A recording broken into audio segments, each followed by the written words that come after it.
குறிப்பாக நம்முடைய நோக்கம் எல்லாம் இந்த பகுதியினுடைய பிரச்சனைகளை சரி செய்ய வேண்டும். சோமலூர் கருமத்தம்பட்டி உங்களுக்கு தெரியும், நிறைய நம்முடைய நண்பர்கள் விசைத்தறி நண்பர்கள் நிறைய இருக்கிறாங்க. கடந்த 3 ஆண்டுகளாக திராவிட முன்னேற்ற கழகம் ஆட்சிக்கு வந்த பிறகு நிறைய பிரச்சனை, எல்லாமே விசைத்தறியை உடைத்து கிலோக்கு வித்துக்கிட்டு இருக்கிறாங்க. குறிப்பாக மின்சார நிலை கட்டணம் உயர்வு, பீக் டிமாண்ட் சார்ஜ் உயர்வு, ஓவராலாக பார்த்தீங்கன்னா எலக்ட்ரிசிட்டி பில் மட்டுமே 15% 55% உயர்த்தி வச்சிருக்கிறாங்க. நம்முடைய நோக்கமெல்லாம் இது எப்படி சரி பண்ணுறது? அதனால தான் நம்முடைய வாக்குறுதியாக கொடுக்கின்றோம், சோமனூரில் ஜவுளி பூங்கா மத்திய அரசு அமைக்கும். அதே நேரத்தில் பவர் டெக் ஸ்கீம் என்கின்ற ஸ்கீம் 2017 20 வரை குறிப்பாக விசை தறி வைத்திருப்பவர்களுக்கு சோலார் மின்தகடு திட்டம் 50% மானியத்தில் கிடைப்பதற்கான ஒரு திட்டம் இருந்துச்சு. அது 2020க்கு பிறகு 1 வருடம் நீடிக்கப்பட்டு இப்போ அது இல்லை.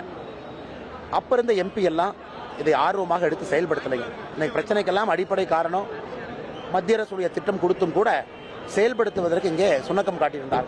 ஆனால் அந்த திட்டத்தை மறுபடியும் 2 ஆண்டுகள் 2024 26 கொண்டு வந்து ஜவுளி நூல் வங்கி கொண்டு வந்தாவே ஒரு நூலுடைய விலையை கட்டுக்குள்ளே கொண்டு வர முடியும். ஜவுளி பூங்கா, அதே நேரத்தில் சோமனூர் ரயில்வே ஸ்டேஷனை நம்முடைய அமிர்த் பாரத் ஸ்கீமில் இணைச்சு ரயில்வே ஸ்டேஷனையும் விரிவாக்கம் செய்கின்றோம் என்று மக்கள்கிட்ட பேசிட்டு வர்றோம். நொய்யல் தாய் இங்கே தான் போகிறாங்க. சமீபத்தில் நம்முடைய மத்திய அரசு 990 கோடி ரூபாய் ஒதுக்கியிருக்கோம். அதனால் நொய்யல் தாயும் கூட முதல் வேலையாக சுத்தப்படுத்துவோம். அதனால் மக்களுக்கு தெரியும், பெரிய எழுச்சியோடு இருக்கின்றார்கள்.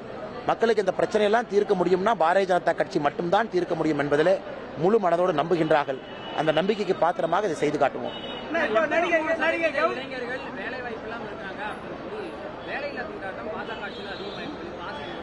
ப. சிதம்பரம் தான் வேலை இல்லாமல் இருக்காங்க. இளைஞர்களுக்கெல்லாம் வேலை இருக்கு.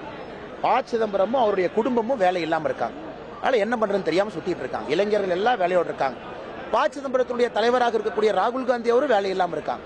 அவங்க 2 பேரும் வேலை இல்லாமல் இருக்காங்க. அப்படிங்கிறக்கா இளைஞர் வேலை இல்லாமல் இருக்காங்கன்னு சொல்லாமா? எல்லா இளைஞர்களுக்கும் வேலை இருக்கு, எல்லோரும் வேலை செய்து கொண்டிருக்கின்றார்கள். அதனால் ஒரு விஷயத்தை புரிந்து கொள்ள வேண்டும். நான் ஏற்கனவே சொல்லியிருந்தேன், இஃப் ராகுல் Gandhi is jobless doesn't mean every youth is jobless. அவங்க வேலை இல்லாமல் இந்தியா ஃபுல்லா சுத்திக்கிட்டு பிரச்சனை ஏற்படுத்தி கொண்டிருக்கின்றார்கள். இளைஞர்களுக்கு வேலை வாய்ப்பு சிறப்பாக இருக்கிறது, அதில் எந்த மாற்று கருத்து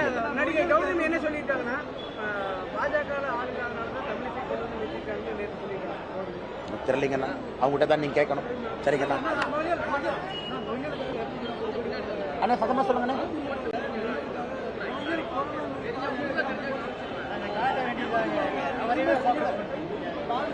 கரெக்டுங்கண்ணா. அதுக்குதான் 4 மாதங்களுக்கு முன்பு மத்திய அரசு 990 கோடி ரூபாய் நொய்யலுக்காக கொடுத்திருக்கும். எங்களுடைய ஒரே பயம், இந்த மாதிரி 1000 கோடிகளை கொடுத்தும் கூட எதுவும் செய்யாதனாலதான் பிரச்சனை. அதனால்தான் பாராளுமன்ற உறுப்பினர் நமக்கு தேவை. மத்திய அரசுடைய பணமெல்லாம் சரியா செலவு பண்றாங்களா பார்க்கறதுக்கு ஒரு ஆள் வேணும். இல்லாட்டி மறுபடியும் ஸ்மார்ட் சிட்டிக்கு 1440 கோடி, நொய்யலுக்கு 990 கோடி, இதெல்லாம் எங்க போகுதுன்னா யார் கண்காணிக்கிறாங்க? அதனால்தான் மக்கள் தெளிவாக இருக்கின்றார்கள். ஒரு பாராளுமன்ற உறுப்பினர் பாரதிய ஜனதா கட்சியிலிருந்து வரும்பொழுது மட்டும்தான் அவர்களால் கண்காணித்து அந்த பணியை சிறப்பாக செய்ய முடியும் என்று.